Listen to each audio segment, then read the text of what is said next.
نحمده ونصلي على رسوله الكريم اما بعد فاعوذ بالله من الشيطان الرجيم بسم الله الرحمن الرحيم رب اشرح لي صدري ويسر لي امري واحلل عقدة من لساني يفقهوا قولي۔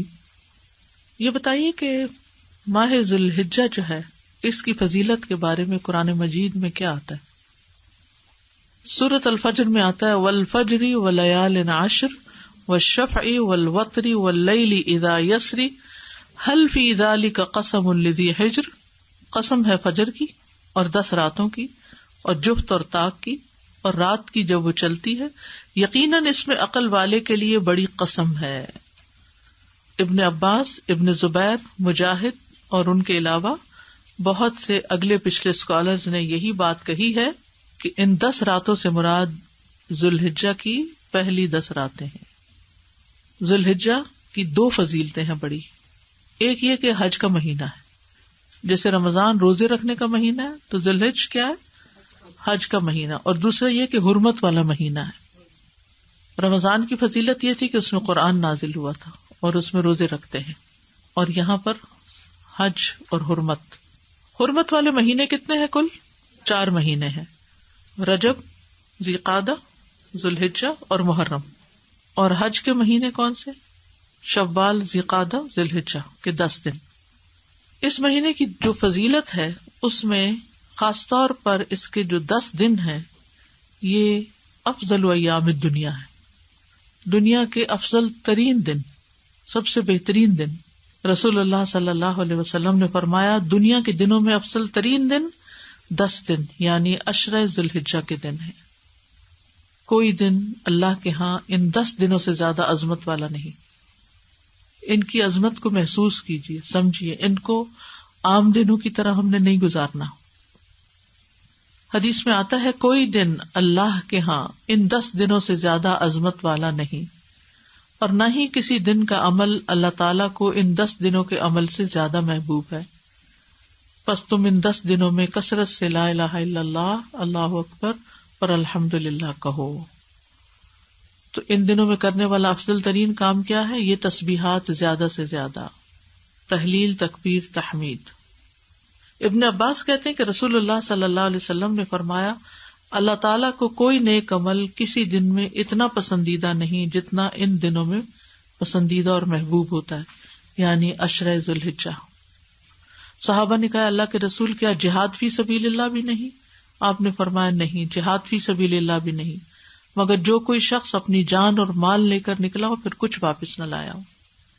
ان دنوں میں کوئی بھی جو نیکی کی جائے گی وہ عام دنوں کے مقابلے میں افضل ہوگی، مثلاً قرآن کی تلاوت، اذکار کی کثرت، صدقہ خیرات۔ نبی صلی اللہ علیہ وسلم نے فرمایا اللہ تعالیٰ کے نزدیک ذوالحجہ کے 10 دنوں میں نیک اعمال بہت پاکیزگی اور بہت بڑے ثواب کا باعث ہے۔ پاکیزگی کی بھی بات پڑھی نا، ازکا عند اللہ واعظم اجرا، جہاد سے بھی افضل اعمال ہیں۔ صحابہ ان دنوں انتھک محنت کیا کرتے تھے۔ پھر چونکہ حرمت والا مہینہ ہے تو ہمیں دوسروں کی جان، عزت، مال، ان سب کی حرمت رکھنی ہے، یعنی ڈوز اینڈ ڈونٹس۔ ایک طرف کیا کرنا ہے؟ تسبیحات کی کثرت، اور دوسری طرف کیا چھوڑنا ہے؟ غیبت، چگلی، طعنہ، فضول میں لغو باتیں، ہنسی مذاق۔ اور ان دنوں کا سب سے افضل عمل قربانی ہے۔ اقوال میں تسبیحات ہیں، افعال میں قربانی۔ اپنے شر سے دوسروں کو محفوظ رکھنا، اپنی زبان سے دوسروں کو اذیت نہیں دینا، بدگمانی، تجسس، ٹوہ نہیں لگانا، آر نہیں دلانا، نفرت و بغض نہیں کرنا، ظلم نہ کرنا، نہ ہونے دینا، کسی کو بے عزت نہیں کرنا، آر دلانا اور تانا دینے والی عادتوں کو چھوڑنا ہے، ٹانٹنگ وہ جو عادتیں ہوتی ہیں نا ان کو بھی چھوڑنا ہے، غصہ نافذ کرنے کی طاقت رکھنے کے باوجود اس کو چھوڑ دینا ہے، گالی گلوچ، بد زبانی، ان چیزوں سے بھی بچنا ہے، مسلمان کو ہر طرح کی اذیت دینے سے رکنا ہے، رشتہ داروں کی قطع تعلق ہی نہیں کرنی، ان کو منانا ہے، ظالم رشتہ داروں پر بھی مہربانی کرنی ہے، اپنے شر سے پڑوسیوں کو بچانا ہے، اپنے ایمان کی تجدید کرنی ہے، صبر اور عفو درگزر کرنا ہے، اچھا اخلاق اختیار کرنا ہے، اول وقت پہ نماز پڑھنا ہے، قیام لمبا کرنا ہے، ہو سکے تو تہجد پڑھنا ہے، روزہ رکھنا ہے. حج کے لیے تو چلے گئے ہیں لوگ، ہو سکے تو حج کرنا ہے. مالی صدقات میں اپنے اہل و عیال کی ضروریات پوری کرنا، ناراض رشتہ دار کو تحفہ دینا، اپنے بہن بھائیوں کی یا اپنے دوستوں کی ضروریات پوری کرنا، پانی پلانا، ایسا صدقہ جو خود کو محتاج نہ کرے کسی کا، ناراض لوگوں کو آپس میں صلح کرانا، کسی کو خوش کرنا، کسی کی پریشانی دور کرنا، پھر اپنے نفس اور خواہش سے جہاد کرنا، لوگوں کو اپنی برائی سے محفوظ رکھنا. اور صدقے خیرات میں کھانے پینے اور دیگر چیزوں کے علاوہ اچھی کتابیں، اچھے پیمفلیٹس اور خصوصاً اس ٹاپک کی اویئرنیس لوگوں میں کریٹ کرنا ہے. قرآن کی تلاوت میں عام روٹین سے زیادہ پڑھنا، اس کو انکریز کرنا ہے. اللہ سبحانہ وتعالی ہمیں عمل کی توفیق عطا فرمائے. پیمفلیٹ نکال لیجیے، ہم اسی میں سے پڑھیں گے تاکہ پھر یہ باتیں ہمیں یاد بھی رہیں. عشرہ ذی الحجہ، عید الاضحیٰ اور قربانی. فضائل عشرہ ذی الحجہ. رمضان المبارک کے بعد ذی الحجہ کا مہینہ اسلامی مہینوں میں نہایت اہمیت کا حامل ہے. یہ مہینہ حرمت والے مہینوں میں سے ایک ہے. ذی الحجہ کا پہلا عشرہ نیکیوں اور اجر و ثواب کے اعتبار سے عام دنوں کے مقابلے میں بہت اہم ہے، جس کی فضیلت قرآن کریم اور احادیث سے ثابت ہے. قرآن مجید میں اللہ سبحانہ تعالیٰ نے ان دنوں کی قسم کھائی ہے، والفجر ولیال عشر، قسم ہے فجر کی اور 10 راتوں کی. اکثر مفسرین کے نزدیک لیال عشر سے مراد ذی الحجہ کی ابتدائی 10 راتیں ہیں. یہ ہم جانتے ہیں کہ اللہ سبحانہ تعالیٰ نے اس کائنات کے اندر بعض چیزوں کو بعض پر فضیلت دی ہے. انسانوں میں سے سب سے زیادہ فضیلت کس کی ہے؟ انبیاء کی، اور پھر انبیاء میں سے محمد صلی اللہ علیہ وسلم کی. راتوں میں سے کس رات کی فضیلت زیادہ ہے؟ آخری 10 راتوں کی اور اس میں سے لیلۃ القدر کی. مہینوں میں سے سب سے زیادہ فضیلت کس کی ہے؟ رمضان المبارک کی. دنوں میں سب سے زیادہ فضیلت کس کی ہے؟ ہر ہفتے میں جمعہ کی اور سال میں ذی الحج کے 10 دنوں کی. یعنی راتوں میں رمضان کی راتیں افضل ہیں ذی الحج کی راتوں سے، لیکن ذی الحج کے دن رمضان کے دنوں سے زیادہ افضل ہیں. تو یہ بہت اہم عشرہ ہے، اس لیے اس کو بڑے دھیان سے گزارنا ہے اور نیکی کے کاموں میں زیادہ سے زیادہ وقت لگا کے اس کو گزارنا ہے. اور اس کی فضیلت جو ہے وہ قرآن مجید سے بھی ثابت ہے. اللہ نے ان راتوں کی قسم کھائی ہے. اللہ سبحانہ وتعالیٰ جب کسی چیز کی قسم کھاتے ہیں تو اس کو ایک طرح سے گواہ بناتے ہیں. اس چیز کی ایک اہمیت ہوتی، اس کے کچھ فائدے ہوتے ہیں. کن کن چیزوں کی اللہ تعالیٰ نے قسم کھائی ہے قرآن مجید میں؟ والشمس وضحاها، سورج اور اس کی دھوپ کی، اور والقمر اذا تلاها، چاند کی قسم کھائی ہے، اور والتین والزیتون، اور والطور والضحا والعصر واللیل والفجر. تو سب سے زیادہ تو یوں لگتا ہے جیسے اوقات کی قسم کھائی ہے، فجر، عصر، ضحا، پھر اسی طرح آسمان کی، والسماء وما بناها، فرشتوں میں سے، والنازعات غرقا، ہواؤں کی. تو یہ جو اللہ تعالیٰ کا قسم کھانا ہے، یہ متوجہ کرنا ہے کہ اس چیز کی طرف انسان دھیان کرے، اس میں غور کرے اور اس کے فائدوں کو تلاش کرے. یہ جو یہاں ان 10 راتوں کی قسم کھائی، والفجر ولیال عشر، تو ان 10 راتوں پر توجہ کرنے کی ضرورت ہے کہ یہ کون سی 10 راتیں ہیں. اور راتیں کہہ کر مراد دن لیا گیا ہے، یہ بھی یاد رکھیے. عربی زبان میں دن رات سے شروع ہوتا ہے. جب ہم کیا دیکھتے ہیں؟ چاند دیکھتے ہیں. رمضان کب شروع ہوتا ہے؟ چاند دیکھنے سے. عید کب شروع ہوتی ہے؟ چاند دیکھنے سے. ٹھیک ہے. تو یسألونک عن الاہلہ قل ہی مواقیت للناس والحج، یہ آپ سے سوال کرتے ہیں چاند کے بارے میں کہ چاند کی جو مختلف حالتیں ہیں، کہہ دیجئے کہ یہ مواقیت للناس، لوگوں کو اوقات بتانے کے لیے، والحج، اور خصوصاً حج کے اوقات بتانے کے لیے. تو لیال سے مراد لٹرل میننگ تو اس کا رات ہے لیکن اس میں دن بھی شامل ہے. جیسے ہم کہتے ہیں 10 دن ہو گئے ہیں اس کام کو شروع کیے ہوئے، تو اس کا کیا مطلب ہے؟ اونلی ڈیز یا نائٹ بھی؟ نائٹ بھی انکلوڈ ہے. ٹھیک ہے، تو جب رات کا لفظ بولا جاتا ہے تو دن اس میں شامل ہے. تو یہ 10 دن جو ہیں یہ نیکیوں اور اجر و ثواب کے اعتبار سے عام دنوں کے مقابلے میں بہت اہم ہے. پورے سال کے دنوں میں آپ کو وہ فضیلت نیک اعمال کی نہیں ملے گی جو ان 10 دنوں میں ملے گی. لیکن ان 10 دنوں کا خاص عمل کیا ہے؟ اللہ تعالیٰ نے ان 10 دنوں میں اپنے ذکر کا خاص حکم دیا ہے. ارشاد فرمایا وَيَذْكُرُ اسْمَ اللَّهِ فِي أَيَّامٍ مَّعْلُومَاتٍ، سورۃ الحج آیت 28. اور معلوم دنوں میں اللہ تعالیٰ کا نام یاد کریں، یعنی اللہ کے نام کا ذکر کریں، ورد کریں. ابن عباس سے روایت ہے کہ ان معلوم دنوں سے مراد عشرہ ذی الحجہ کے 10 دن ہیں، اور ان 10 دنوں میں کیے جانے والے اعمال اللہ تعالیٰ کو دیگر دنوں کی نسبت زیادہ محبوب ہیں. ان 10 دنوں میں جو بھی نیکی کا کام آپ کریں گے آپ اس کا اجر و ثواب زیادہ پائیں گے اور اللہ کی محبت کو پانے کا ذریعہ بن جائے گا. کل ہی کسی نے مجھے سوال کیا کہ ہم اللہ کی محبت کیسے پائیں؟ ان 10 دنوں میں زیادہ سے زیادہ نیکیاں کما کے اللہ کی محبت حاصل کریں، کیونکہ اللہ تعالیٰ کو یہ بہت پسند ہے کہ لوگ ان 10 دنوں میں عام روٹین سے ہٹ کر زیادہ نیک کاموں کی طرف متوجہ ہوں. جی، رسول اللہ صلی اللہ علیہ وسلم نے فرمایا کسی بھی دن کیا ہوا عمل اللہ تعالیٰ کو ان 10 دنوں میں کیے ہوئے عمل سے زیادہ محبوب نہیں ہے. انہوں یعنی صحابہ رضی اللہ عنہم نے پوچھا، اے اللہ کے رسول صلی اللہ علیہ وسلم، جہاد فی سبیل اللہ بھی نہیں؟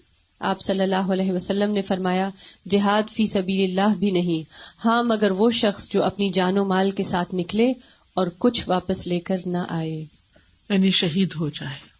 شہادت کا درجہ بہرحال بلند ہے، ورنہ اس سے کم جو بھی آپ نیک عمل کریں گے وہ جہاد فی سبیل اللہ سے بھی افضل ہے. ان دنوں میں سے 9واں دن عرفہ کا ہے. یہ وہ عظیم دن ہے جس کے بارے میں رسول اللہ صلی اللہ علیہ وسلم نے ارشاد فرمایا، کوئی دن ایسا نہیں ہے کہ جس میں اللہ تعالیٰ عرفات کے دن سے زیادہ لوگوں کو جہنم سے آزاد کرتا ہو. جی، یعنی اس عشرے میں حج بھی ہوتا ہے اور عرفہ کا دن آتا ہے. رمضان کی اہمیت کیوں ہے؟ کیونکہ اس میں قرآن نازل ہوا تھا، اس میں روزے رکھتے ہیں، ہم اپنی ایک عبادت ادا کرتے ہیں، اور اس میں لیلۃ القدر ہے. تو اس عشرے کے اندر کیا خاص خصوصیت ہے؟ حج کا دن ہے، عرفہ کا دن ہے. پورے سال میں سے سب سے زیادہ بخشش عرفہ کے دن ہوتی ہے، حتیٰ کہ رمضان کی راتوں سے بھی بڑھ کر یہ دن جو ہے بخشش کا دن ہے. تو اس لیے انسان کو اس دن کی، یعنی اسی عشرے میں چونکہ آ رہا ہے تو اس دن کی اہمیت کو محسوس کرنا چاہیے اور دعا کرنی چاہیے اس دن خصوصاً کہ اللہ تعالیٰ ہمیں بھی جہنم سے آزاد کر دے. اس کا آخری اور 10واں دن یوم النحر یعنی قربانی کا دن ہے، جس کے بارے میں رسول اللہ صلی اللہ علیہ وسلم نے فرمایا، اللہ تعالیٰ کے نزدیک سب سے فضیلت والے دن یوم النحر یعنی قربانی کا دن اور یوم القر 11 ذی الحجہ قیام منا ہے. یعنی اس مہینے میں 10 دن تو اہم ہیں ہی، لیکن اس کا 11واں دن جو منا میں گزارتے ہیں حاجی، ان کے لیے وہ دن بھی بڑا امپورٹنٹ ہے. ایام تشریق بھی اسی مہینے میں ہے، تو یہ بہت فضیلت والے دن ہیں. اور قربانی والا دن، اس میں ہم کیا کرتے ہیں؟ قربانی کرتے ہیں. اب دیکھیے کہ رمضان میں ہم ایک ہی کام کر رہے ہوتے ہیں نا، روزے رکھ رہے ہوتے ہیں یا قرآن مجید تراویح رات کو پڑھ رہے ہوتے ہیں، ایوری ڈے تقریباً سیم عمل ہو رہا ہوتا ہے.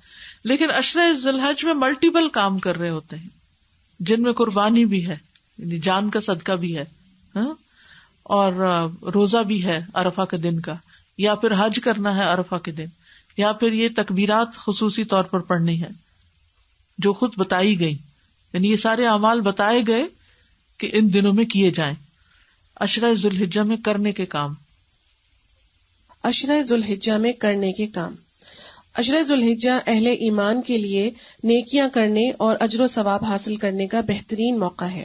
حج کے علاوہ درج ذیل اعمال کا اہتمام کرنا خاص اجر حاصل کرنے کا ذریعہ ہے. ذکر الہی. عبداللہ ابن عمر رضی اللہ عنہ سے روایت ہے کہ نبی کریم صلی اللہ علیہ وسلم نے فرمایا، کوئی دن اللہ تعالیٰ کے ہاں ان 10 دنوں سے زیادہ عظمت والا نہیں، اور نہ ہی کسی دن کا عمل اللہ تعالیٰ کو ان 10 دنوں کے عمل سے زیادہ محبوب ہے۔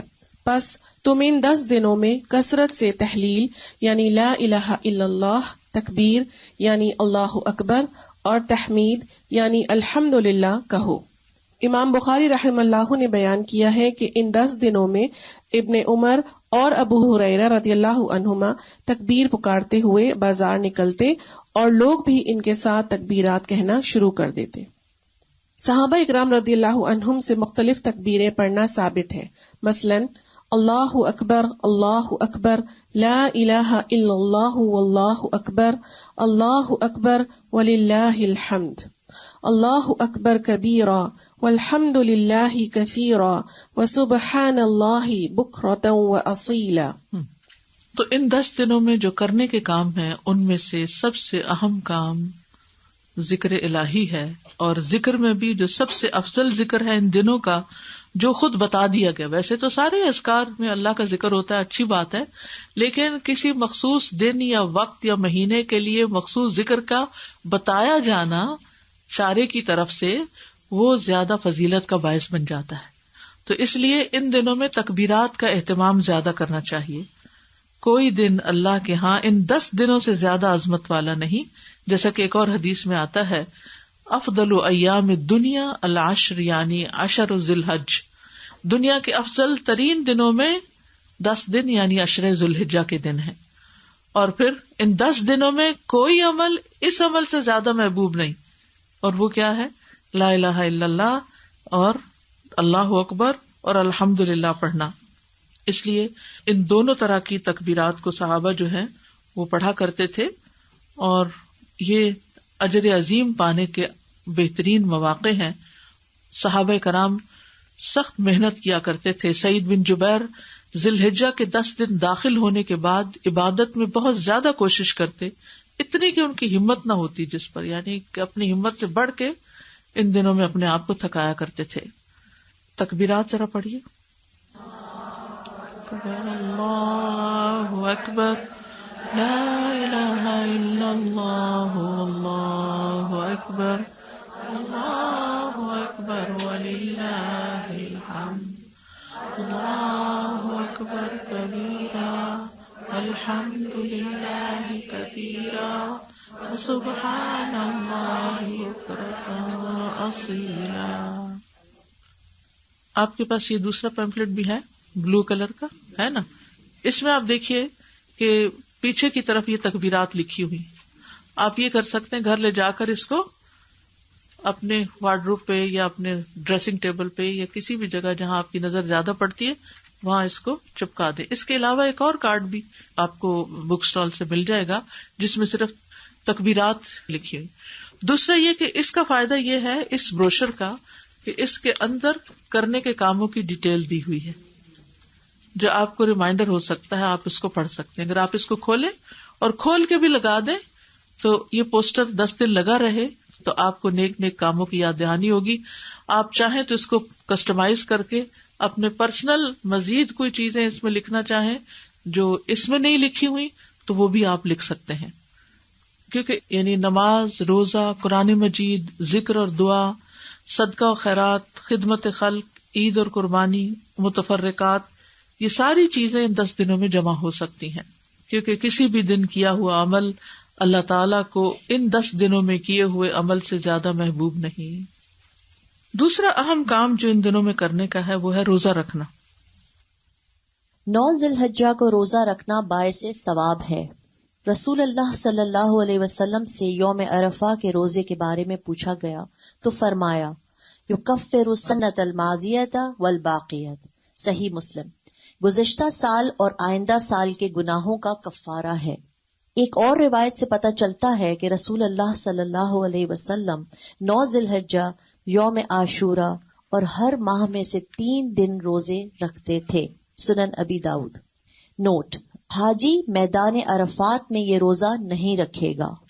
جہاں تک روزے کا تعلق ہے تو آپ پورے 9 دن بھی روزے رکھ سکتے ہیں، پہلے 8 دن اگر آپ کے پچھلے کوئی قضا روزے ہیں تو ان کی قضا کی نیت سے بھی رکھ سکتے ہیں.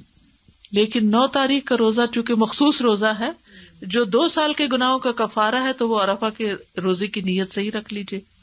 ٹھیک ہے. اب اس میں بہت جھگڑا ہوتا ہے کہ عرفہ کا دن یہاں کا ہو یا وہاں کا ہو. تو اصل حکم تو جہاں آپ رہتے ہیں اسی کی تاریخ کو دیکھا جائے گا، ورنہ اگر آپ کسی اور جگہ کے مطابق عرفہ مناتے ہیں تو اگلا دن پھر عید کا بھی کریے، پھر وقفہ دے کے تو عید نہیں ہوتی. لیکن اگر آپ کے دل میں پھر بھی اطمینان نہیں تو 2 دن روزہ رکھ لیجیے، ایک عرفہ کے میدان والے دن کا عرفہ کا دن اور ایک یہاں کا عرفہ کا دن. تو انشاءاللہ تعالی اللہ سبحانہ تعالیٰ قبول فرمائے اور بہت ہی برکت والا روزہ ہے. یعنی آپ دیکھیں کہ رمضان کے روزے سے بھی برکت والا ہو گیا کہ یہ روزہ 2 سال کے گناہوں کی معافی کا ذریعہ بنے گا. اور ویسے بھی روزے کا ثواب کیا ہے کہ انسان کے چہرے کو 70 سال دور جہنم کی آگ سے کر دیتا ہے ایک روزہ. یعنی ایک روزہ آپ رکھتے ہیں تو آپ جہنم سے 70 سال دور ہو جاتے ہیں. اور پھر اگر دوسرا رکھتے ہیں تو 70 اور جمع کر لیں اور پھر اور کر لیں اور پھر اور کر لیں. تو روزے جو ہیں جس کسی کو ہیل فائر سے ڈر لگتا ہو اور خوف آتا ہو تو چاہیے کہ پھر روزے رکھا کرے. اور خصوصاً جن کو اللہ نے صحت دی ہے، جوانی دی ہے، وہ ضرور کوشش کریں. یعنی جب انسان کے اوپر ضعیفی آ جاتی ہے، بزرگی، تو پھر ذرا مشکل ہو جاتا ہے. اور اگر دن لمبے ہو، میری والدہ 78 ایئرس کی تھیں اور جس مہینے میں فوت ہوئی ہیں اس مہینے کے بھی 3 روزے انہوں نے، جیسے یہاں اس حدیث میں ہے کہ ایام 20 کے روزے، وہ اس مہینے کی بھی انہوں نے رکھے، بلکہ اس ڈر سے کہ کہیں شروع نہ ہو گیا، انہیں پتہ نہیں چلا تو 1 دن پہلے بھی روزہ رکھ لیا. تو بدھ سے شروع ہونے تھے، انہوں نے منگل کا بھی رکھ لیا کہ کہیں میں بھول نہ گئی ہوں. ہوتا نا بڑے ہو کے انسان کو ڈیٹس اور دن اور وہ اوقات میں بعض اوقات خلل ہو جاتا ہے کہ کہیں مس نہ ہو جائے. تو ہمیں بہت زیادہ اپنے طور پہ کوشش کرنی چاہیے. پھر اگر بیمار ہیں آپ، کسی وجہ سے ہمت نہیں ہے، تو اللہ تعالیٰ جانتا ہے کہ آپ کی نیت کیا ہے. لیکن پہلے سے اگر نیت ہو نہیں میرے لیے تو بڑا ہی مشکل کام ہے، میں نہیں کر سکتا، تو پھر واقعی مشکل ہو جاتا ہے. ہوتا یہ ہے کہ جس طرح آپ سوچنے لگتے ہیں نا، چیزیں ویسے ہی ہونے بھی لگ جاتی ہیں. ہر چیز کی ایک فریکوینسی ہوتی ہے اور ایک آپ کے دماغ کی فریکوینسی ہے. تو یہ ایک فریکوینسی دوسری سے جب ملتی تو پھر وہ ویسے ہی چیزیں نظر آنے لگتی ہیں اور ویسے ہی ہونے لگتی ہیں. عید الاضحیٰ. عید الاضحیٰ، عید الاضحیٰ یا بقر عید مسلمانوں کا تہوار ہے. اسے بڑی عید یا عید قربان بھی کہا جاتا ہے. ساری دنیا کے مسلمان یہ عید ابراہیم علیہ السلام کی اس سنت کی پیروی میں مناتے ہیں جو انہوں نے اپنے بیٹے کی قربانی کی شکل میں جاری کی اور اللہ تعالیٰ سے اپنی محبت کی سچی مثال قائم کی. یہ عید 10 ذوالحجہ کو منائی جاتی ہے اور 13 ذوالحجہ تک قربانی کی جا سکتی ہے. نبی صلی اللہ علیہ وسلم مدینہ تشریف لائے تو آپ صلی اللہ علیہ وسلم نے فرمایا، تم سال میں 2 دن خوشی منایا کرتے تھے، اللہ تعالیٰ نے تمہیں ان سے بہتر 2 دن عطا فرمائے ہیں، عید الفطر اور عید الاضحیٰ. تو اب آپ دیکھ رہے ہیں کہ یہ جو دن ہیں حرمت والے اور فضیلت والے، ان میں عید بھی آ جاتی ہے اور اس اعتبار سے بھی اس کی اہمیت ہے. ویسے تو ذوالحج کے مہینے کی فضیلت 2 اہم اعتبار سے ہے. ایک یہ کہ اس میں حج ہوتا ہے اور دوسرا یہ کہ وہ حرمت والا مہینہ ہے جن میں جان، عزت اور مال کی حرمت کا پاس رکھنا چاہیے. اور اس عظیم مہینے میں سب سے عظیم دن ہے اور اس عظیم دن میں، عید والے دن میں، سب سے عظیم کام قربانی کرنا ہے اور حرمتوں کو پامال نہ کرنا. حرمتوں کو پامال کرنا کیا ہے کہ کسی کی جان، مال، عزت پر ہاتھ اٹھانا، زبان کھولنا.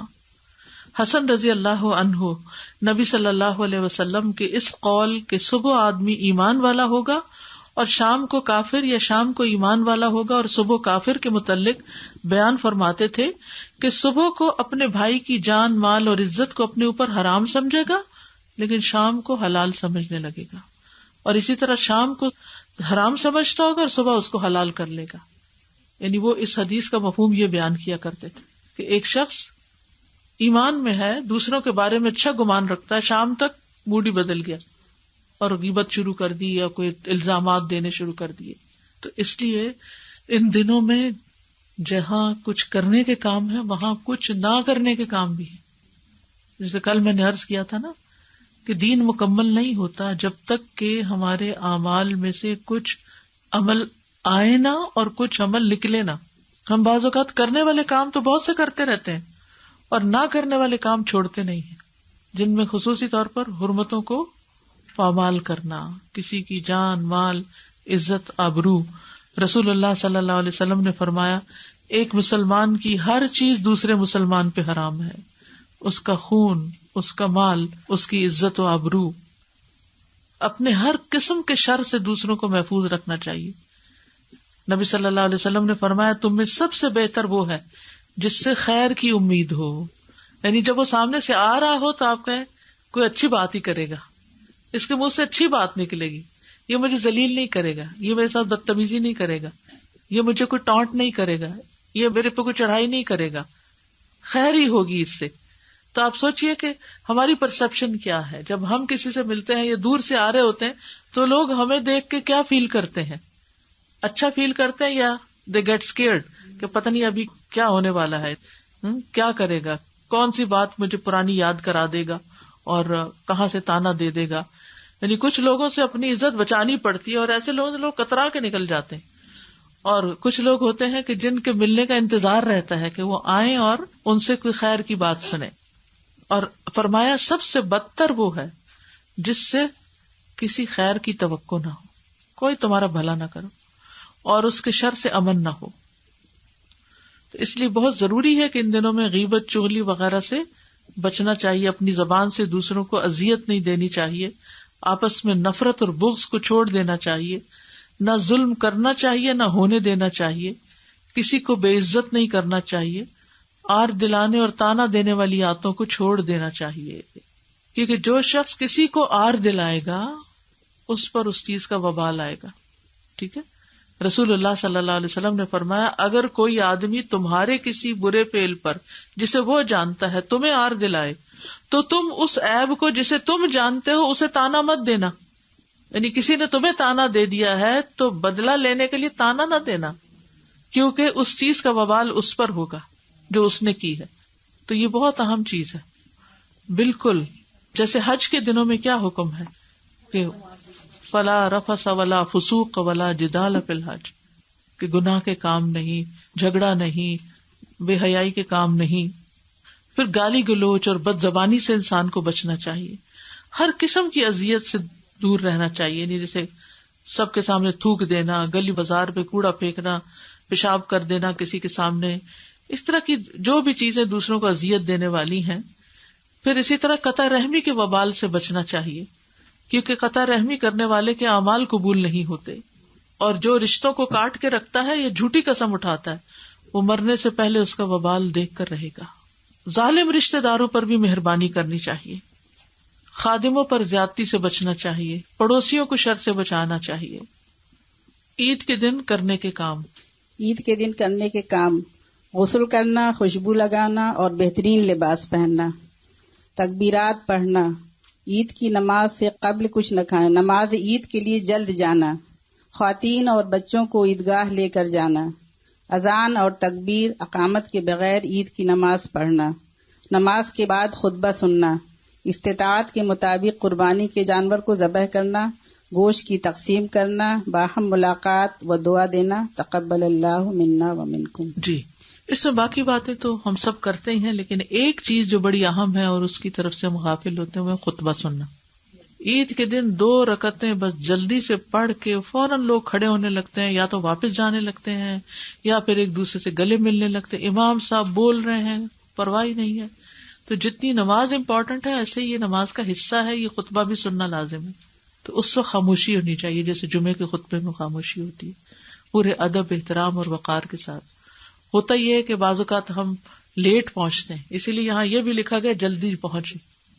لیٹ پہنچتے ہیں، راستے میں بیٹھ جاتے ہیں یا گاڑی ڈبل پارکنگ کر کے آ جاتے ہیں تو پھر جلد بازی ہوتی ہے کہ بس سلام پھیریں اور فوراً نکلیں، یا پھر کام پہ جانے کی جلدی ہوتی ہے.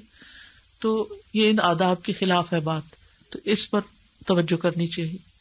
عید کی خوشی میں سرشار ہوتے ہیں اور سرشاری میں سب کچھ بھول جاتے ہیں، ادب آداب ہی بھول جاتے ہیں کہ کیا کرنا چاہیے کیا نہیں، کیونکہ جس سے مل رہے ہیں اس قدر ایکسائٹیڈ ہیں، گلے مل کر جھولتے رہتے ہیں اور یہ بھول جاتے ہیں کہ پیچھے کوئی لوگ بھی کھڑے، اور بعض اوقات لمبی لائنیں کھڑی ہو جاتی ہیں ہمارے پیچھے، اور ہم عین دروازے کے بیچ میں کھڑے ہو کر اپنی لمبی چوڑی باتیں اور دن بھر کا پروگرام شیئر کرنے لگتے ہیں کہ آج کہاں کہاں جانا ہے.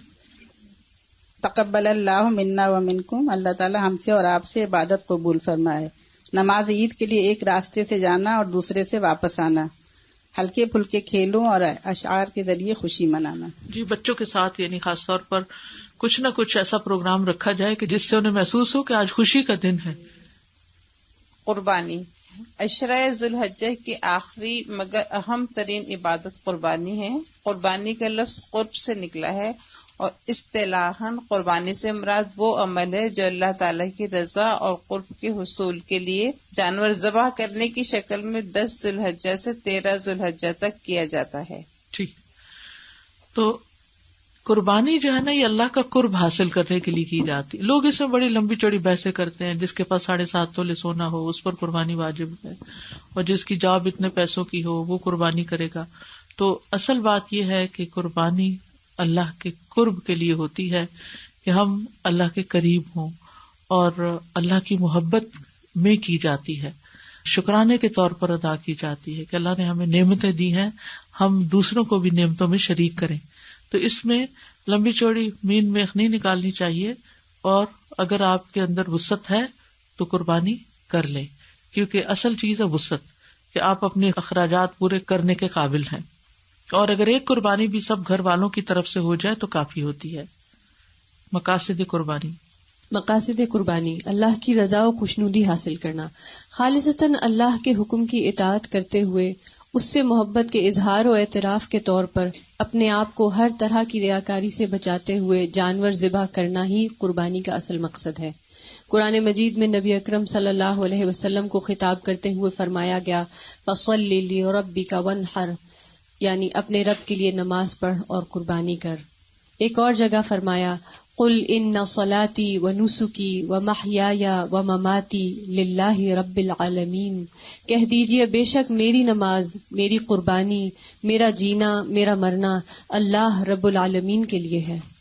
قربانی کے بعض اوقات لوگ عجیب و غریب مقاصد بنا لیتے ہیں، دوسروں کو شو آف کرنا، دکھاوا کرنا، اور تفاخر اور مہنگے مہنگے جانور خریدنا. تو یہ کوئی دکھاوے کا موقع نہیں ہے، بلکہ خالصتاً اللہ کو راضی کرنے کے لیے قربانی کرنی چاہیے. فَصَلِّ لِرَبِّكَ وَانْحَرْ. تقویٰ کا حصول، تقویٰ ایک مسلمان کی شان اور اس کے مومن ہونے کی علامت ہے. اللہ کی خاطر قربانی کرنے سے اصل مقصود اسی تقویٰ کی صفت کو نشو و نما دینا ہے، نہ کہ ایک دوسرے پر فخر جتانا یا مقابلہ بازی کرنا. لہٰذا اس سنت ابراہیمی کی یاد تازہ کرتے وقت اللہ کی مکمل اطاعت کا جذبہ دل میں نہ ہو تو جانوروں کا خون بہانا، گوشت تقسیم کرنا اور خود کھانا محض ایک بے روح عمل ہے جس سے کوئی فائدہ حاصل نہ ہوگا. اللہ سبحانہ و تعالی فرماتے ہیں لَن يَنَالَ اللَّهُ لُحُومُهَا وَلَا دِمَاؤُهَا وَلَكِن يَنَالُهُ التَّقْوَى مِنكُمْ. اللہ کو نہ جانوروں کا گوشت پہنچتا ہے اور نہ ان کا خون، اسے صرف تمہارا تقویٰ پہنچتا ہے. یعنی اللہ کو نہ خون پہنچے گا نہ گوشت پہنچے گا. خون زمین میں گر جائے گا اور گوشت ہم کھا لیں گے. وہاں کیا جائے گا؟ دلوں کا تقویٰ. تقویٰ میں کیا ہے؟ اللہ سے محبت کتنی، اللہ کا خوف کتنا ہے. یعنی اس قربانی کی عید کے بعد ہمارے تقویٰ میں کیا اضافہ ہوا، یہ ہے سوال. قرب میں کتنا اضافہ ہوا اور تقویٰ میں کتنا اضافہ ہوا، ہم سب کو اپنے آپ سے پوچھنا ہے کہ عشرہ ذوالحج کے بعد ہماری کیفیات کیا ہیں. اور اگر پہلے حال سے بھی گئے ہیں صرف پکنک منا کے اور باربیکیو کر کے ادم شور ہنگامہ، تو پھر ہم نے اصل مقصد تو کھو دیا. تو اس لیے آپ کو یہ جو گفٹ دیا گیا ہے، تو جب کسی کو گفٹ دیا جائے تو اس کو کیا کرنا چاہیے؟ اس کو استعمال بھی کرنا چاہیے اور واپس بھی کرنا چاہیے. جی، اذا حییتم بتحیۃ فحیوا باحسن منھا وردوھا. تو جنہوں نے آپ کو گفٹ دیا ہے، جنہوں نے بھی دیا ہے، وہ چاہتے ہیں کہ آپ ان کے ثواب میں اضافہ کرتے ہوئے اس کو کسی کے ساتھ شیئر کریں، گھر والوں کے ساتھ اس کو شیئر کریں. آپ یہ بھی کر سکتے ہیں کہ گھر والوں کو اکٹھے بٹھا کے تھوڑا تھوڑا انہیں سے ریڈ کروا لیں. اگر اردو آتی نہیں آتی تو خود ان کو پڑھ کے سنا دیں، یا اس کا انگلش بھی ہے وہ ان کو سنا دیں. اس کا فائدہ کیا ہوگا کہ سب کو ریمائنڈر ہو جائے گا. یہ میں نے خود تیار کروایا تھا، اس پہ ریسرچ کی تھی، سب کچھ کیا تھا، لیکن خود مجھے ذاتی طور پر ہر سال اس کو پڑھنے کی ضرورت محسوس ہوتی ہے. کیونکہ علم پرانا ہو جاتا ہے، بھول جاتی ہیں باتیں، روح نہیں زندہ رہتی، وہ چیزیں نیچے ہی دب جاتی ہیں، پھر ان کو نکال کے فریش کرنا پڑتا ہے. تو اس علم کو زندہ کرنے کی ضرورت ہے. کسی نہ کسی کے ساتھ ضرور شیئر کریں، چاہے لکھ کے کریں، بول کے کریں، پوسٹ کر کے کریں، دے کے اور مزید لے کے بانٹ کے، یعنی کچھ نہ کچھ اس میں حصہ ڈالیں. ٹھیک ہے. اور اگر آپ ساری کائنات پر غور کریں تو ہر چیز کچھ نہ کچھ قربانی کرتی ہے. اب جیسے ایک درخت ہے، کتنی تکلیفیں اٹھا کے وہ سردی گرمی میں کھڑا رہتا ہے، پھلوں کا بوجھ اٹھاتا ہے، لیکن وہ پھل سارے خود کھا جاتا ہے. کون کھاتا ہے وہ پھل؟ ہم کھاتے. سمندر کا پانی ہے، وہ بھاپ اڑتی ہے، ہوائیں اس کو اٹھاتی ہیں، تکلیف اٹھاتی ہیں ہمارے لیے، لے کے اڑتی ہیں، اور پھر وہ کون فائدہ اٹھاتا ہے؟ ہم فائدہ اٹھاتے ہیں. ہر چیز قربانی کر رہی ہے، اپنے اپنے طریقے سے کر رہی ہے. اور ایک ہم ہے کہ ہر چیز لے کے بیٹھے ہوئے، علم لے لیتے ہیں، وہ لے کے بیٹھ جاتے ہیں. اللہ مال دیتا ہے، وہ لے کے بیٹھ جاتے ہیں. کوئی اور چیز اللہ ہمیں دیتا ہے، شیئرنگ کا نہیں سوچتے. تو قرب ملتا ہے دینے سے، قربان کرنے سے. ابراہیم علیہ السلام کو قرب کیوں ملا تھا اللہ کا؟ اللہ نے ان کو اپنا دوست کیوں کہا؟ بیٹا قربان کرنے لگے، ہر چیز قربان کر رہے تھے. ایک بات بڑی عجیب لگتی ہے مجھے کبھی کہ اللہ سبحانہ تعالیٰ فرماتے ہیں وَآتَيْنَاهُ فِي الدُّنْيَا حَسَنَةً، کہ ہم نے ابراہیم کو دنیا میں حسنہ عطا کی. ہاں، میں کہتی ہوں ان کی زندگی تو امتحانوں سے بھری ہوئی تھی، اور اللہ سبحانہ تعالیٰ اس کو حسنہ کہتے ہیں. تو جب ہم مانگتے ہیں ربنا آتنا فی الدنیا حسنہ، تو اس کا صرف یہ مطلب نہیں ہوتا کہ اور مال مل جائے اور زندگی عیش و عشرت کا نمونہ بن جائے. اس کا مطلب ہے کہ ہمیں زیادہ سے زیادہ نیکیوں کی توفیق ہو، اور اگر ہماری زندگی میں کوئی امتحان آئے تو وہ بھی ہمارے درجات کی بلندی کا ذریعہ بن جائے. یہ ہے حسنہ، اور نیکی کی توفیق، اور نیکی کی توفیق. اور وہ اپنی نیند، آرام، سکون قربان کر کے ہی ملے گا. جب تک آپ اپنی کوئی چیز قربان نہیں کرتے نا، تو کسی اور کو کچھ دے نہیں سکتے. تو یہ قربانی کا جذبہ صرف جانور کی قربانی کر کے نہ کریں، یہ قربانی کا جذبہ اپنے اندر بھی لائیں. یہ عید کا پیغام یہی ہے، یہی ریمائنڈر ہے. اپنے اندر بھی قربانی کا جذبہ لائیں کہ دوسروں کی خاطر کبھی کسی کے لیے اپنی نیند قربان کر لینا، اور کبھی کسی کے لیے اپنی بھوک، اور کبھی کسی کے لیے اپنا مال، اور کبھی جان، اور کبھی اوقات، یعنی کچھ نہ کچھ دینے والے بنے. دیکھیے اللہ اور ہمارے درمیان یہ دنیا حائل ہے. جتنا جتنا ہم اس کو اللہ کی خاطر نکالتے جائیں گے، یعنی اللہ کی خاطر استعمال کریں، ہم اللہ کے قریب ہوتے جائیں گے. اور یہ ہمیں فزیکلی ایک ایکٹیویٹی کرائی گئی کہ جانور ذبح کرو اور دیکھو اللہ نے اس کو پیدا کیا تمہارے لیے، کیسے وہ اپنی جان دے رہا ہے. تم اس کی تو جان لے رہے ہو، اپنی بھی کبھی دینے کی سوچی؟ سازا جی، پڑھنے سے پہلے میں ایک بات شیئر کرنا چاہوں گی. جو قربانی جب بھی آتی ہے تو ہم جو شیئر کرنے والی باتیں ہیں ان کو کم، بلکہ وہ ایسے جوکس آنے لگتے ہیں سوشل میڈیا کے اوپر جو اخلاقی معیار سے ہر طرح سے گرے ہوئے ہوتے ہیں، اور وہ جگہ جگہ شیئر ہو رہے ہوتے ہیں اور مسلسل پوسٹ ہو رہے ہوتے ہیں. تو ہمیں ان چیزوں سے رکنا ہے اور دوسروں کو بھی روکنا ہے. بالکل جی بالکل، کیونکہ یہ دین کا مذاق اڑانا ہے نا، یہ تو ایک ریچول ہے، اللہ کا حکم ہے. جی. اہمیت قربانی. قربانی کا حکم آدم علیہ السلام سے لے کر رسول اللہ صلی اللہ علیہ وسلم تک تمام آسمانی شریعتوں میں رہا. ارشاد باری تعالیٰ ہے لِكُلِّ أُمَّةٍ جَعَلْنَا مَنْسَكًا هُمْ نَاسِكُوهُ، سورہ حج آیہ 67. یعنی ہم نے ہر امت کے لیے ایک طریقہ عبادت یعنی قربانی مقرر کر رکھا ہے، اور وہ اس پر چلنے والی ہیں. کیا پتہ چلتا ہے کہ یہ صرف ہمیں حکم نہیں دیا گیا، ہر امت کو اس کا حکم تھا، ہر دور میں اس کا حکم رہا، سب شریعتوں میں قربانی رہی ہے. قرآن مجید میں بہت خوبصورت انداز میں ابراہیم علیہ السلام کی قربانی کا ذکر کیا گیا ہے، اور ابراہیم علیہ السلام نے کہا میں اپنے رب کی طرف جاتا ہوں، عنقریب وہ میری رہنمائی کرے گا. اے میرے رب مجھے صالحین میں سے اولاد عطا کر. تو ہم نے اس کو ایک حلیم بردبار لڑکے کی بشارت دی.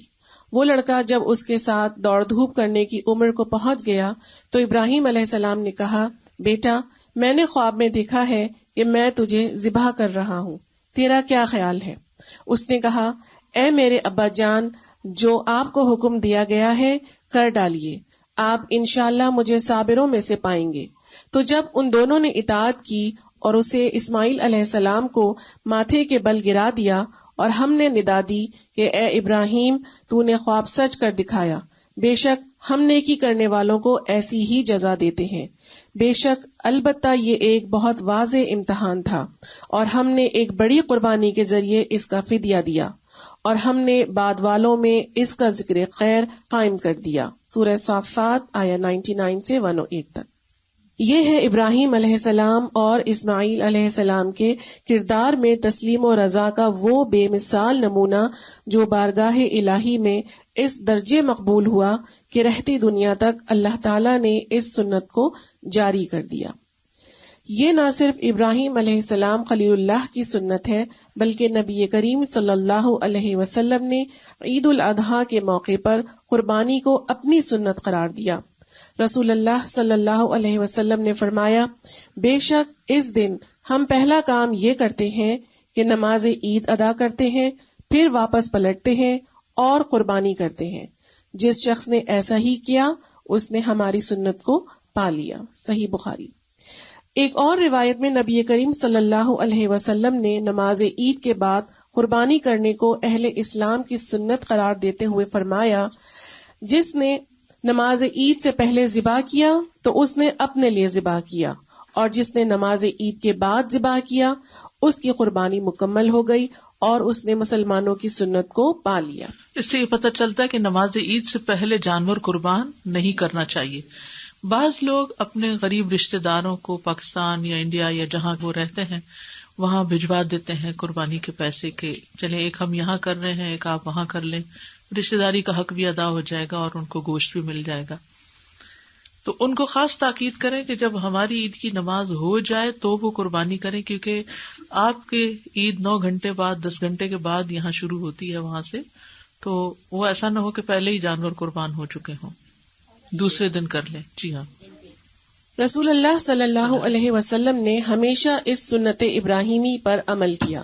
انس رضی اللہ عنہ بیان کرتے ہیں، نبی اکرم صلی اللہ علیہ وسلم 2 مینڈھے ذبح کیا کرتے تھے اور میں بھی 2 مینڈھے ذبح کرتا ہوں۔ سبحان اللہ۔ اب بعض اوقات ہم کہتے ہیں کہ 1 کریں 2 کریں کتنا کریں، تو یہ ہر ایک کی اپنی خوشی پر ہے کہ وہ کیا کر سکتا ہے، کتنی وسعت ہے۔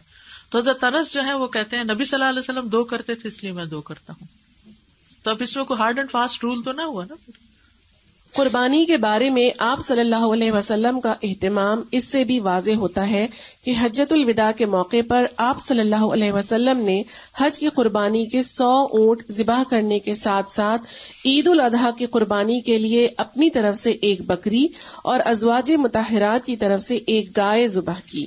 یہ سارے ڈفرنٹ عمل کیوں ہیں؟ تاکہ آپ 1 بکری کرنا چاہیں تو بھی ٹھیک ہے، اور آپ اگر گائے کر کے 1 حصہ سب ازواج کا ہو جائے یا سب ازواج کی طرف سے 1 ہی گائے ہو جائے تو وہ بھی ٹھیک ہے۔ رسول اللہ صلی اللہ علیہ وسلم نے امت کو بھی قربانی کرنے کی تاکید فرمائی۔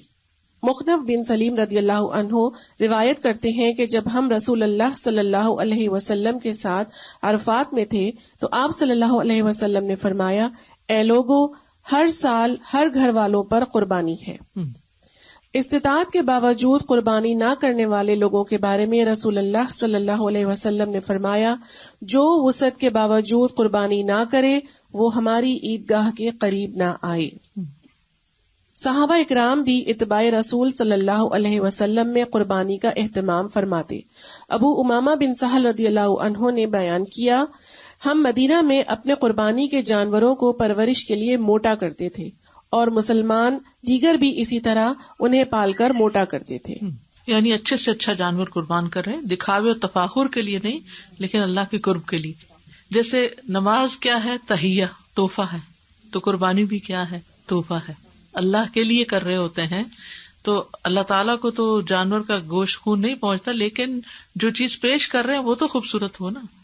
اس میں پھر ایک انسیت کا پہلو بھی آ جاتا ہے نا، جیسے خود پال کے کرنا۔ بچپن میں جب آتے تھے جانور تو ہم اتنے مانوس ہو جاتے تھے ان سے کہ بعد میں پھر ہمیں رونا بھی آتا تھا جب ان کی قربانی ہو تو وہ یہی نا کہ جن چیزوں سے محبت ہو جائے ان کو اللہ کی راہ میں دے دو۔ لن تنالوا البر حتی تنفقوا مما تحبون۔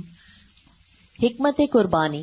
اللہ تعالیٰ نے ابراہیم علیہ السلام کے جذبہ ایثار و قربانی اور مکمل سپردگی کو بے پناہ پسند کیا۔ ان کو محسن اور خلیل اللہ یعنی اللہ کا دوست کے لقب سے نوازا اور ان کے نام کو رہتی دنیا تک جاری کر دیا.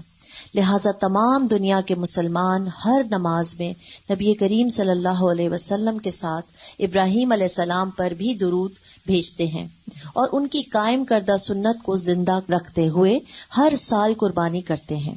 اللہ تعالیٰ اپنے بندوں سے ایسی ہی مکمل اطاعت اور وفاداری چاہتے ہیں کہ جب اللہ تعالیٰ کا حکم آ جائے تو بغیر کسی پس و پیش کے عمل کیا جائے.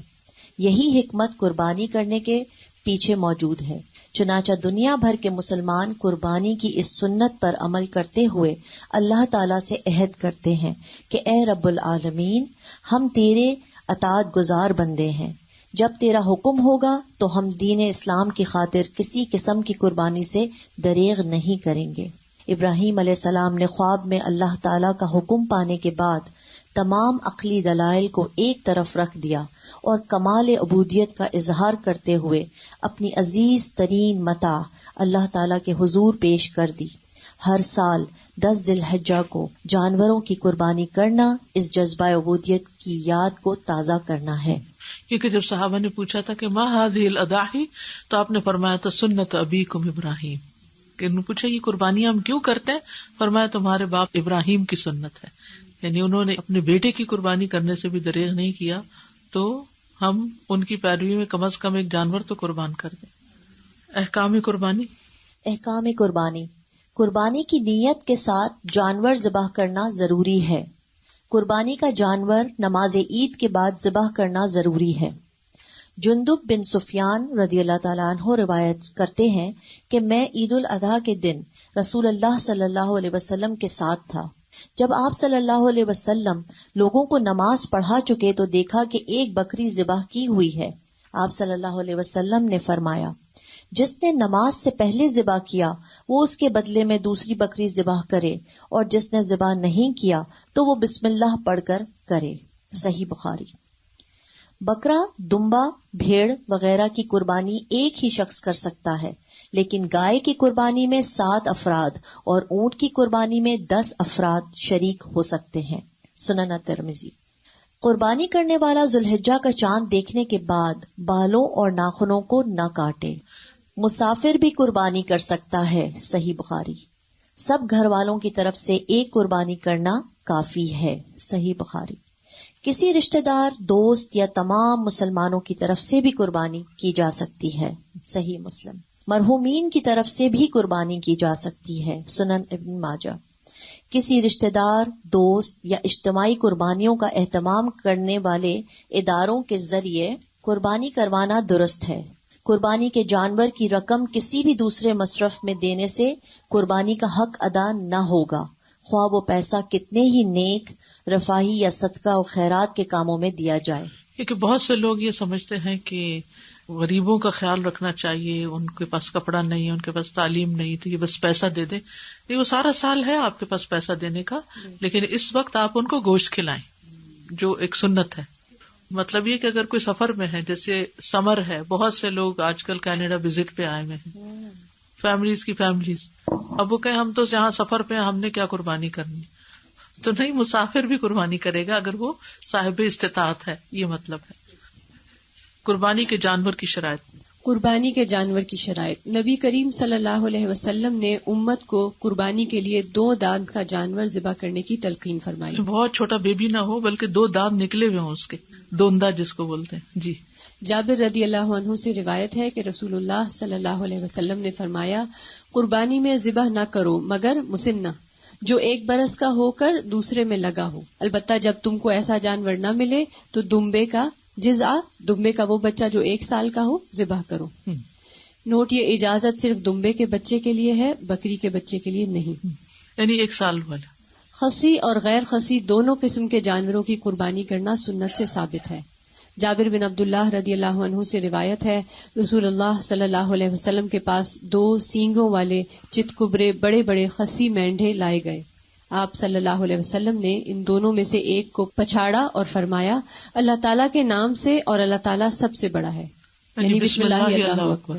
محمد صلی اللہ علیہ وسلم اور ان کی امت کی طرف سے، جنہوں نے تیری توحید کی گواہی دی اور میرے پیغام کو پہنچانے کی شہادت دی۔ سبحان اللہ، اپنی امت کی طرف سے بھی قربانی کی آپ نے۔ ابو سعید خدری رضی اللہ عنہ سے روایت ہے، رسول اللہ صلی اللہ علیہ وسلم سینگوں والے غیر خصی مینڈھے کی قربانی کرتے تھے، اس کی آنکھیں، منہ اور ہاتھ پاؤں سیاہ ہوتے تھے۔ وہ خوبصورت لگتا ہے نا دیکھنے میں۔ درج ذیل عیوب والے جانوروں کی قربانی کرنا جائز نہیں ہے۔ یک چشم ہونا، یعنی ایک آنکھ ماری ہوئی ہے، بیمار ہونا، لنگڑا پن نمایاں ہونا، ہڈیوں میں گودا نہ ہونا، یعنی بہت مریل بوڑھا۔ ذبح کے احکام، قربانی کے جانور کو عمدہ اور اچھے طریقے سے ذبح کیا جائے۔ ذبح کرتے وقت جانور کو قبلہ رخ کر لینا مستحب ہے۔ ذبح کرتے وقت چھری کی دھار تیز ہونی چاہیے۔ قربانی کرتے وقت کی دعا بسم اللہ واللہ اکبر، یعنی اللہ کے نام کے ساتھ ذبح کرتا ہوں، اللہ بہت بڑا ہے۔ خود ذبح کرنا افضل ہے، لیکن کسی دوسرے سے کروانے میں بھی کوئی حرج نہیں۔ مسلمان عورت بھی قربانی کا جانور ذبح کر سکتی ہے۔ یعنی عورت کی قربانی کرنے سے وہ حرام نہیں ہو جائے گا، اجازت ہے اس کو، چھری پھیر سکتی۔ ذبح کرنے والے قصاب کو قربانی کے جانور میں سے کوئی چیز بطور مزدوری دینا جائز نہیں۔ مزدوری الگ دی جائے گی اگر کوئی اور کر کے دے گا، قصاب وغیرہ۔ قربانی کے گوشت کی تقسیم، قربانی کا گوشت خود کھانا اور ضرورت مندوں کو دینا قرآن پاک سے ثابت ہے۔ فَكُلُوا مِنْهَا وَأَطْعِمُوا الْقَانِعَ وَالْمُعْتَرَ، یعنی پس اس میں سے خود بھی کھاؤ اور ان کو بھی کھلاؤ جو قناعت کیے بیٹھے ہیں، اور ان کو بھی جو اپنی حاجت پیش کریں۔ آپ صلی اللہ علیہ وسلم نے فرمایا، کھاؤ، ذخیرہ کرو اور خیرات کرو۔ چنانچہ قربانی کا گوشت خود استعمال کرنے کے ساتھ ساتھ غریبوں اور رشتہ داروں کو بھی دیا جا سکتا ہے۔ کنبہ بڑا ہونے کی صورت میں پورا گوشت خود بھی استعمال کیا جا سکتا ہے۔ خود اور عزیز و اقارب صاحب استطاعت ہوں تو قربانی کا تمام گوشت غریبوں میں بھی تقسیم کیا جا سکتا ہے۔ قربانی کی کھال ذاتی استعمال کے لیے بھی رکھی جا سکتی ہے اور صدقہ جاریہ کے کسی کام میں بھی دی جا سکتی ہے۔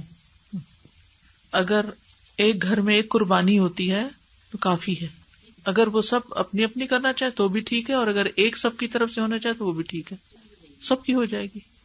یعنی دیکھیں اصل میں کیا بات ہے کہ استطاعت پر ہے، کیونکہ نبی صلی اللہ علیہ وسلم نے 2 بھی کیا، 1 بکری بھی کی، ازواج کی طرف سے گائے بھی کی، 100 اونٹ بھی کیے۔ تو اصل جو مقصد ہے نا قربانی کا وہ ہے قرب، کہ ہو سکتا ہے 1 سال آپ کی حیثیت ہو، ہر بچہ کما رہا ہے، اپنی اپنی کر سکتا ہے، اور 1 سال جاب نہیں ہے تو اگر ماں باپ کر رہے ہیں سب کی طرف سے تو وہ بھی کافی ہے۔ یعنی ہسبینڈ کر رہا ہے، بیوی کی طرف سے بھی، بچوں کی طرف سے بھی، ایک فیملی کی طرف سے ایک جانور کی قربانی کافی ہے۔ دیکھیں 10 حصے پڑ سکتے ہیں، یہ مطلب ہے 10 لوگ شامل ہو سکتے ہیں، 10 لوگ مل کے پیسے کنٹریبیوٹ کر کے 1 اونٹ ذبح کر لیں، یہ بھی ہو سکتا ہے۔ اب جیسے اگر ہم قربانی اسلامک ریلیف کے تھرو کروا رہے ہیں بنگلہ دیش میں یا پیلسٹائن میں ادھر ادھر، اب وہ کب کر رہے ہیں، کیا کر رہے ہیں، اس پہ تو ہمارا کوئی کنٹرول ہے ہی نہیں، تو اس میں ہم کیا کر سکتے ہیں؟ ان کو بتانا تو چاہیے۔ وہ تو ایز اے پیسے لے لیتے ہیں اور they keep track. No, they keep track, but we don't know what time they are doing it, because time difference بھی تو ہوتا ہے نا۔ جی السلام علیکم استاذہ، جو وہاں کا ٹائم ہوتا ہے وہاں کی عید ہو جاتی ہے پھر وہ کرتے ہیں، تو اس لیے عید کی نماز پڑھی جا چکی ہے۔ جنرلی 2nd ڈے کرتے ہیں تاکہ 2nd اور 3rd ڈے میں وہ سب کی حفاظت ہو جائے۔ اب میرا سوال بھی ہے استاذہ، اگر آپ قربانی نہیں کر سکتے تو تب بھی آپ ناخن اور بال نہ کاٹے؟ نہیں، پھر کاٹ سکتے ہیں قربانی کرنے کی صورت میں، پورے گھر والے مرضی بھی۔ اچھا نہیں، سارے گھر والوں پہ نہیں ہے، جو قربانی کر رہا ہے نا وہ ناخن اور بال نہیں کاٹے گا۔ جی استاذہ، یوم عرفہ کے دن کا جو روزہ ہے، ہم یہاں یوم عرفہ تو اس دن ہم کریں یا وہ والا یوم عرفہ؟ دونوں کر لیں، دونوں کر لیں، دونوں کر لیں جی، تاکہ رہ نہ جائے۔ میں کہنا چاہ رہی تھی کہ جہاں علم کی شیئرنگ کی بات ہے، پلیز آپ لوگ نان مسلمس کو بھی بتاؤ کہ یہ ہماری عید کیا ہے، کیونکہ سم of them don't know how much similarity there is in the story of Ibrahim علیہ السلام، what's the same and what's different۔ تو کسی کو میں نے بتایا تو وہ حیران رہے گی کہ we didn't know that you even accept him as a prophet or you know any of this story۔ So ان کو بھی ایک موقع ہے ان کو بتانے کا. اور جہاں تک گوشت شیئر کرنے کا ہے تو مجھے 1 سال اتنا پکا یاد ہے کہ یوزلی تو آپ کہہ سکتے ہیں نا فرام ایون دا بچر کہ آپ اتنا ہماری طرف سے دے دیں اور اتنا ہمیں گھر بھیج دیں. لیکن 1 سال کیا ہوا کہ I was supposed to go and give it at the center. And that year I realized that I'm standing in the line to give and there's another line to receive.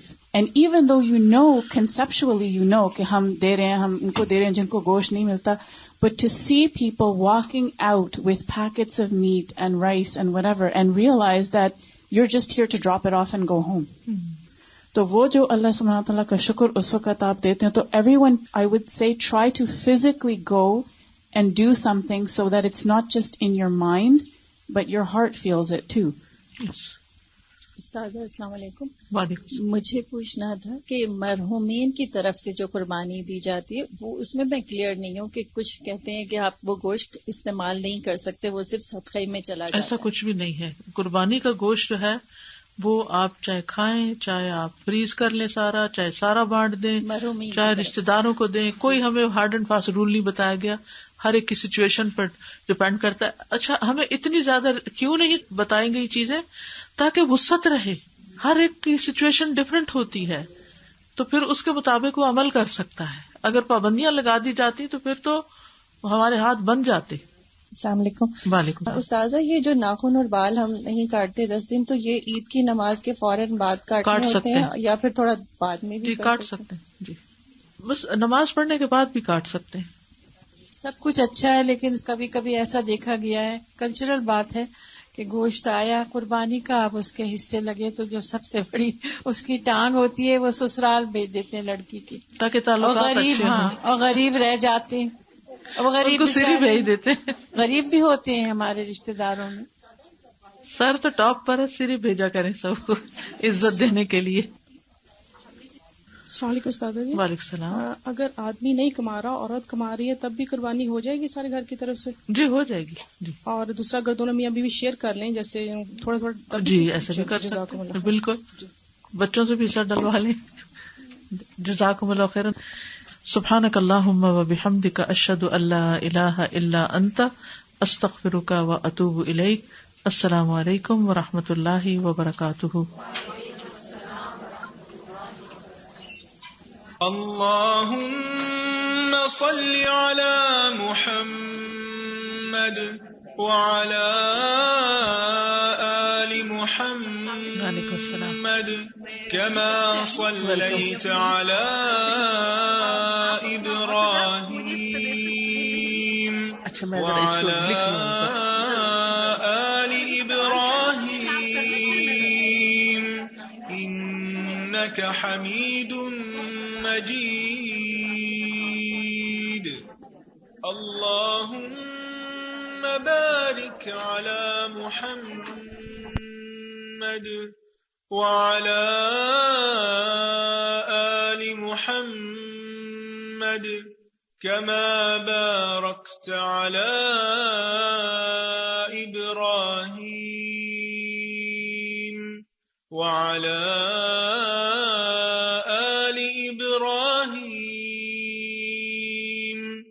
إنك حميد مجيد.